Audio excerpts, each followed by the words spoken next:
नमस्कार, ABP news आप देख रहे हैं। मैं हूं अवधेश। आगामी विधानसभा चुनाव से पहले बीजेपी खेमे से बहुत बड़ी खबर आई है। हम आपको बताएंगे कि क्यों बीजेपी को 2024 के इलेक्शन से पहले 2023 की टेंशन सता रही है और कैसे बीजेपी ने 23 की रेस में विपक्ष से एक कदम की बढ़त बना ली है।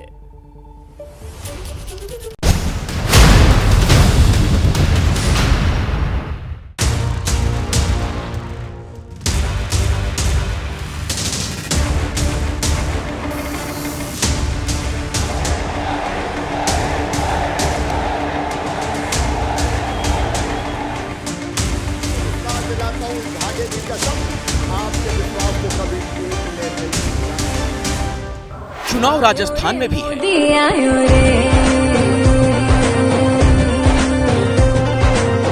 आयो रे मोदी आयो रे। छत्तीसगढ़ में भी है।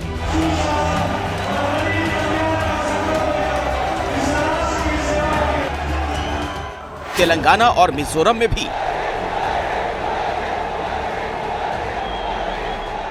लेकिन बीजेपी का अभी सबसे ज्यादा जोर जिस राज्य पर दिख रहा है वो राज्य है मध्य प्रदेश।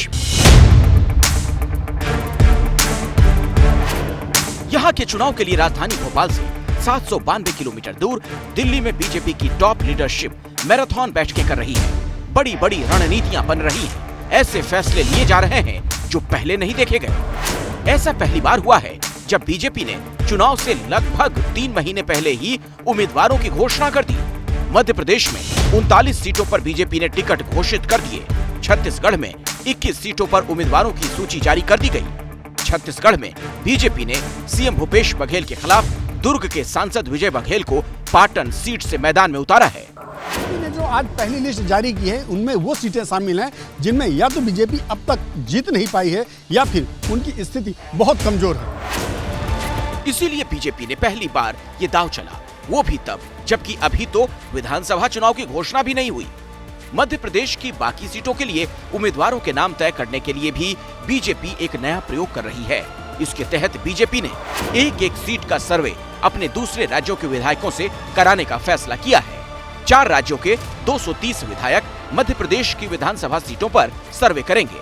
उत्तर प्रदेश, महाराष्ट्र, गुजरात और बिहार के विधायक 18 अगस्त को भोपाल पहुंचेंगे। 20 अगस्त से 27 अगस्त तक इस सर्वे से संभावित उम्मीदवारों का पैनल तैयार किया जाएगा। 19 तारीख को सर्वे में शामिल होने वाले विधायकों की ट्रेनिंग होगी। केंद्रीय गृह मंत्री अमित शाह भी भोपाल में होंगे। कि भारत के गृह मंत्री माननीय अमित शाह जी मध्य प्रदेश के दौरे पर पधार रहे हैं। गृह मंत्री अमित शाह जी गरीब कल्याण महाअभियान के तहत प्रदेश सरकार की कार्यकाल की 20 साल की जो जन कल्याणकारी उपलब्धियां, गरीब कल्याण की योजनाओं के संबंध में रिपोर्ट कार्ड लॉन्च करने का काम भारत के लोकप्रिय गृह मंत्री सशक्त नेता माननीय अमित शाह जी करेंगे। तो मध्य प्रदेश को लेकर बीजेपी की फुल तैयारी है। आखिर मध्य प्रदेश बीजेपी के लिए इतना अहम क्यों है? आखिर बीजेपी मध्य प्रदेश में इतनी ताकत क्यों झोंक रही है? इसे समझने के लिए ये जानना जरूरी है। मध्य प्रदेश बीजेपी की हिंदुत्व की पुरानी प्रयोगशाला रही है। मध्य प्रदेश में बीजेपी 2018 का चुनाव हार गई थी। बाद में सिंधिया की कांग्रेस से बगावत से बीजेपी सरकार वापस आई। मध्य प्रदेश में बीजेपी की कांग्रेस से सीधी टक्कर है। मध्य प्रदेश में कांग्रेस शिवराज सरकार के खिलाफ आक्रामक कैंपेन छेड़े हुए है। इसकी झलक दिखती है एमपी यूथ कांग्रेस के इस पोस्टर में, जिसमें शिवराज सरकार पर कमीशन खोरी के गंभीर आरोप लगाए गए। 30% कमीशन, जो सही बात है, सही बात है। पेटी कॉन्ट्रैक्टर कौन सामने आएगा बेचारा? आज किसी भी व्यक्ति से, पेटी कॉन्ट्रैक्टर से, जो छोटे ठेकेदार है, पूछ लो किस कदर से कमीशनबाजी चल रही। छोटे से छोटा अधिकारी, सब इंजीनियर से लेकर और मुख्यमंत्री तक सबका कमीशन बंधा हुआ है। 2024 के महामुकाबले से पहले 2023 के आखिर में होने वाले इन विधानसभा चुनाव में मुकाबला कड़ा है। इसीलिए बीजेपी कोई कोर कसर नहीं छोड़ना चाहती। मध्य प्रदेश में बीजेपी पिछले 18 साल से सरकार में है। सन 2018 के चुनाव में बीजेपी के हाथ से सत्ता चली गई थी, लेकिन 1.5 साल बाद ही बीजेपी सत्ता पर फिर से काबिज हो गई। 5 राज्यों में विधानसभा चुनाव होने हैं, उनमें केवल मध्य प्रदेश ही ऐसा राज्य है जहां बीजेपी की सरकार है। इन चुनावों का असर 2024 पर भी पड़ सकता है। इसलिए बीजेपी कोई कोर कसर नहीं छोड़ना चाहती। बीजेपी के इतिहास में ऐसा पहली बार हो रहा है जब चुनाव के ऐलान के पहले ही बीजेपी उम्मीदवारों के चयन में इतने जोर शोर से जुट गई है।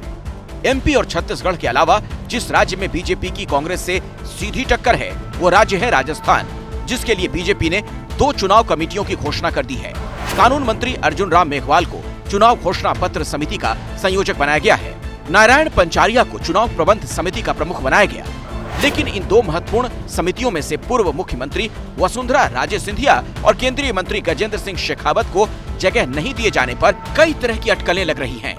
सब अनुभवी कार्यकर्ताओं के अनुभव का, नेताओं के व्यापक अनुभव का पार्टी को लाभ मिले और हम सर्व समावेशी सर्वहितकारी घोषणा पत्र ऐसा बना सकें, इस तरह का निर्णय किया गया। एक दूसरा 2 बड़े नेता गजेंद्र सिंह शेखावत और वसुंधरा राजे जी को दोनों ही समितियों में कोई बहुत जगह नहीं मिल पाई, तो उनकी क्या भूमिका रहने वाली है? नहीं, सबकी अलग अलग भूमिकाएं हैं, अलग अलग कमेटियों में कहीं न कहीं सबको रखा गया। वैसे राजस्थान, मध्य प्रदेश और छत्तीसगढ़ बीजेपी के लिए कितने अहम राज्य हैं, इसे 2019 के लोकसभा चुनाव के एक डेटा से भी समझा जा सकता है। ये 3 राज्य उन 13 राज्यों में शामिल हैं जहां बीजेपी को 50% से ज्यादा वोट मिले थे। बीजेपी को राजस्थान में 59.07%, मध्य प्रदेश में 58.54% और छत्तीसगढ़ में 51.44% वोट मिले थे। इन 5 चुनावी राज्यों में 83 लोकसभा सीटें दांव पर हैं और इसीलिए चुनाव भले ही 24 का है, लेकिन तनाव 23 का है। इस वक्त की बड़ी खबर का रुख करते हैं। बड़ी खबर है शिमला लैंडस्लाइड को लेकर लगातार रेस्क्यू ऑपरेशन जारी है और अब तक 14 शव निकाले गए हैं, तो शवों के मिलने का सिलसिला लगातार जारी है। बड़ी खबर शिमला से है, जहां पर लैंडस्लाइड के बाद भारी तबाही हुई थी और अब तक 14 शव निकाले गए हैं। लगातार रेस्क्यू ऑपरेशन चल रहा है। घटनास्थल की तस्वीरें भी हम आपको दिखा रहे हैं। जिस तरीके से मौसम खराब होने के बाद, बारिश के बाद पूरी की पूरी पहाड़ी गिरी थी नीचे, उसके बाद आप देखिए किस तरीके से कठिन ऑपरेशन चल रहा है और अब तक 14 शव बाहर निकाले गए हैं और लगातार लोगों की तलाश की जा रही है, क्योंकि यह आशंका जताई जा रही है कि अभी और भी लोग इस मलबे के नीचे दबे हो सकते हैं। और असीम हमारे साथ जुड़ गए। असीम, जिस तरीके से रेस्क्यू ऑपरेशन चल रहा है, क्या नए अपडेट्स मिल रहे हैं उसको लेकर? जी अवधेश, क्योंकि ये सोमवार सुबह हुआ था एक लैंडस्लाइड शिव मंदिर के ऊपर और अभी तक 14 जो है डेड बॉडीज को रिट्रीव किया गया, लेकिन 7-8 लोग अभी भी ट्रैप्ड होने की आशंका है। तभी रेस्क्यू ऑपरेशन चल रहा है। एनडीआरएफ, इंडियन आर्मी, एसडीएफ सब लगे हुए हैं। लेकिन अवधेश, इंटरेस्टिंग चीज जो मैं दिखाऊंगा, जहां से लैंडस्लाइड शुरू हुआ था, एबीपी न्यूज ग्राउंड जीरो पे पहुंचा। ये ऊपर तस्वीरें कैमरामैन दिखा रहे हैं। ये जो पॉइंट है जहां हम लोग पहुंचे हैं, यहां से ये लैंडस्लाइड शुरू हुआ था जो मंडे को हुआ। ऊपर एडवांस स्टडी सेंटर है शिमला का, बहुत ही प्रोमिनेंट इंस्टीट्यूट है, जहां से ये लैंडस्लाइड शुरू हुआ। ये पूरी डिवास्टेशन देख सकते हैं किस तरह ये नीचे गिरा और नीचे कैमरामैन अब दिखाएंगे। हम लोग ऊपर आए हैं पहाड़ चढ़ के, किस तरह ये नीचे आप देख सकते हैं साइंस ऑफ डिवास्टेशन, किस तरह बड़े बड़े पत्थर हैं, जंगल है। और वो देखिए रेलवे ट्रैक, ये वही हेरिटेज रेलवे ट्रैक है शिमला कालका का, जो बिल्कुल हवा में लटक गया है, झूल गया है। और इसका इतनी इंटेंसिटी थी, स्पीड थी, जहां पर हम खड़े हैं वो एक रोड है, जहां आप देख सकते हैं नीचे महिलाएं जा रही हैं, वो भी एक रोड है। सो लोग किस तरह इन खतरों के बीच में ही क्रॉस करके जा रहे हैं, ये भी एक रोड है। और इसको वॉश आउट किया, 2 रोड्स को वॉश आउट किया, रेलवे ट्रैक को वॉश आउट किया। और वो डीप रेलवे ट्रैक के नीचे आप देख सकते हैं, वहां शिव मंदिर है, जहां आपको एनडीआरएफ के कुछ लोग दिख रहे हैं कैमरा में, वहां पे रेस्क्यू चल रहा है।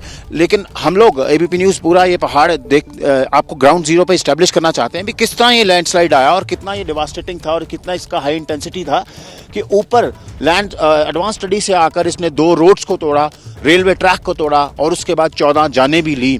और ये कितना कि खतरनाक सीन है।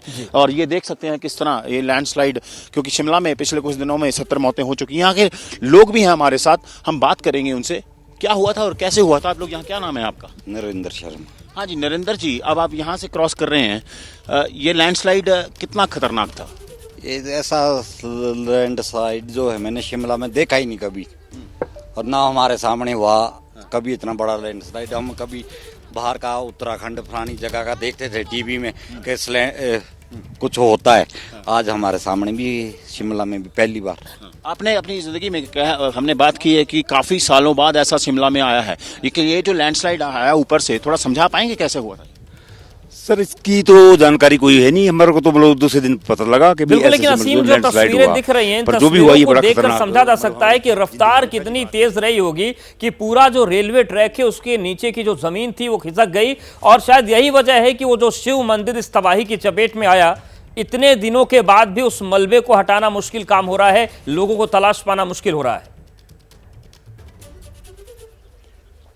जी हाँ, वो देखिए अभी मैं कह रहा हूँ कि ये मुश्किल इसीलिए लोगों के लिए रेस्क्यू ऑपरेशन भी मुश्किल है, क्योंकि अखिलेश मैं समझाना चाहूँगा, क्योंकि ये जब लैंडस्लाइड आया उसके ऊपर पहले क्लाउड बर्स्ट हुआ था। क्लाउड बर्स्ट होने से ये मलबा और उसके बाद पेड़ और उसके बाद रेलवे ट्रैक सब तबाह हुआ, रोड्स तबाह हो गई। और यही कारण है कि मलबा और डेब्रिस इतनी बड़ी क्वांटिटी में वहाँ नीचे जमा हो गया शिव मंदिर के ऊपर। उससे हालात ये बने कि जो शिव मंदिर डबल स्टोरी था वो एक छोटा सा मिन्यूट सा स्ट्रक्चर हमें नजर आता है, जो डबल स्टोरी है वो पूरी वॉश आउट हो गई उस दिन मंडे को, क्योंकि सोमवार था और सावन का सोमवार था। और उस दिन जो लोग थे, श्रद्धालु थे, वहाँ प्रेयर्स के लिए पहुंचे थे, पूजा भी चल रही थी। और जैसे ही वो कोलैप्स हुआ, लैंडस्लाइड आया, तो कुछ ही क्षणों में लोग वहाँ पर दब गए। 14 डेड बॉडीज रिट्रीव हुई हैं, 5वां दिन ऑपरेशन का जारी है। लेकिन एबीपी न्यूज़ ग्राउंड जीरो पे आपको दिखा रहा है। और ये देखिए किस तरह लोकल जो लोग हैं यहाँ से क्रॉस कर रहे हैं, जिन्होंने अपना लोकल जाना है अपने कामों के लिए। कुछ लोग यहाँ जॉब करते हैं क्योंकि और कोई ऑप्शन नहीं है। नेचर के आगे आप ज़्यादा स्ट्रगल ही कर सकते हैं, क्योंकि नेचर का कितना डिवास्टेटिंग रूप है इस बार शिमला में देखा हमने। बात भी की थी चीफ मिनिस्टर से कि अब पिछले कुछ दिनों में लगभग 70 मौतें हो चुकी हैं, सैकड़ों हाईवेज जो हैं वो खराब हो चुके हैं और कई जो हैं रोड्स टूट गई हैं।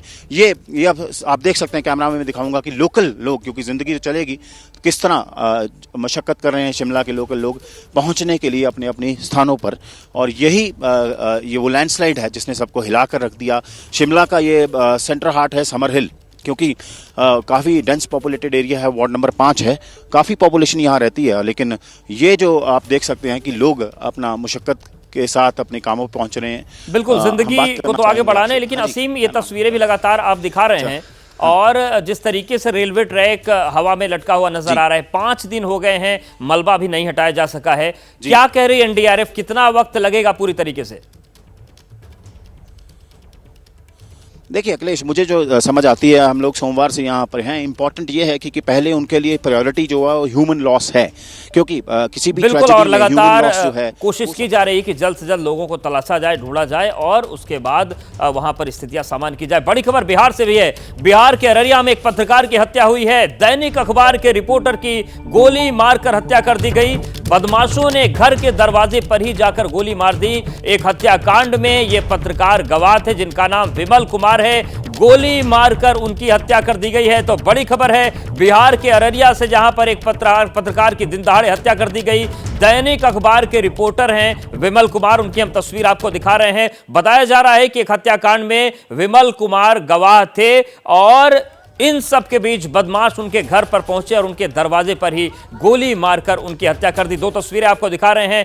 परिवार में कोहराम है, सनसनी है पूरे इलाके में। और दूसरी तस्वीर पत्रकार विमल कुमार की हम आपको दिखा रहे हैं, उनकी हत्या की गई है। तो बिहार के अररिया से बड़ी खबर है, कानून व्यवस्था को सीधी चुनौती दी है हत्यारों ने और दैनिक अखबार के रिपोर्टर की गोली मारकर हत्या कर दी गई। बदमाश उनके घर पर पहुंचे थे और घर के दरवाजे पर ही उन्हें टारगेट किया, घर के दरवाजे पर ही गोली मारकर उनकी हत्या कर दी। आपको बता दें कि इस पूरे मामले में जानकारी यह मिल रही है कि एक हत्याकांड हुआ था, उस हत्याकांड में पत्रकार विमल कुमार गवाह थे और ये आशंका जताई जा रही है कि वो गवाही का मसला भी उनकी हत्या का कारण हो सकता है। पुलिस टीम लगातार इस मामले में जांच कर रही है। लेकिन बिहार के अररिया में बड़ी घटना का अंजाम दिया है अपराधियों ने। अररिया में एक पत्रकार की गोली मारकर हत्या कर दी गई। दैनिक अखबार के रिपोर्टर थे विमल कुमार और बदमाश उनके घर पर पहुंचे और घर के दरवाजे पर ही गोली मारकर उनको मौत के घाट उतार दिया। तो तस्वीरें हम आपको दिखा रहे हैं। बिहार में एक पत्रकार की हत्या हुई है।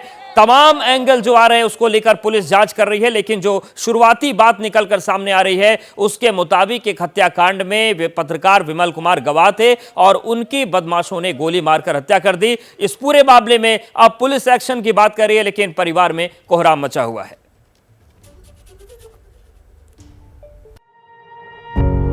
पत्रकारिता कोई इमोशन नहीं है, ना अपना कोई ज्ञान देना है और ना कोई विचार थोपना है। पत्रकारिता क्या है? पत्रकारिता का मतलब है सही जानकारी इकट्ठा करना और तथ्य बताना। पत्रकारिता आज जितने महत्वपूर्ण दौर में है, शायद पहले नहीं थी। इस दौर से निकलने के लिए सिर्फ सच दिखाने की जरूरत है, वो सच जो आपके हित को आगे रखे। इसलिए अब रात 9 बजे प्राइम टाइम नहीं होगा, ये आपका टाइम है। जगविंदर पटियाल के साथ देखिए पब्लिक इंटरेस्ट सोमवार से शुक्रवार रात 9 बजे सिर्फ एबीपी न्यूज पर। एबीपी न्यूज आपको रखे आगे।